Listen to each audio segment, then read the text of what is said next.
Ito nga yung nagtitrending ngayon na glutinous rice flan. Subukan nyo sa inyong bahay, baka magustuhan din nyo mga mamshi. Napakasarap nito. Paano bang hindi masarap? Glutinous nga 'di ba?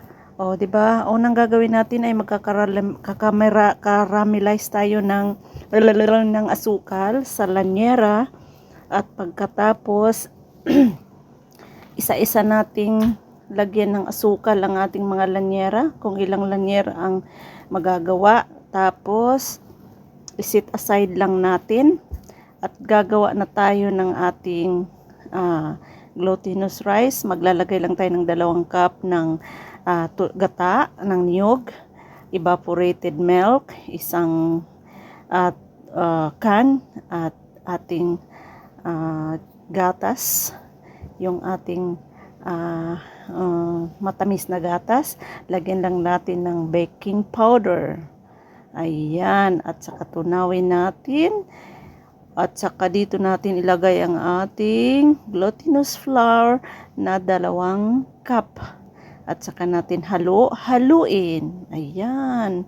Masarap na masarap ang ating glutinous rice flan. Ayan na. Pagkatapos na nating i-mix lahat-lahat, tsaka natin ito salain para hindi masama yung mga buo-buo, para makuha natin yung pinakamasarap na mixing, mga mamshi. Ayan na. Kung ganito na ganda yung ating nagawa, o sige, lagay na natin sa ating mga lanyera.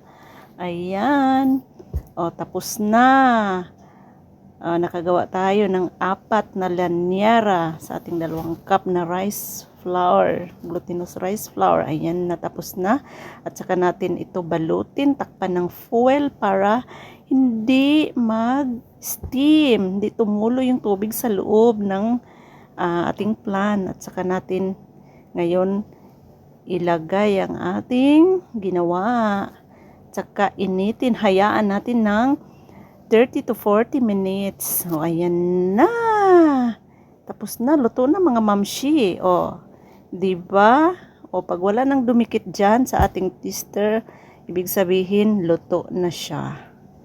Ayan na, ready na siya. Kaya tanggalin na natin sa ating lagayan at ilagay sa plato para matikman na natin, mga mamshi. Wow, ang sarap.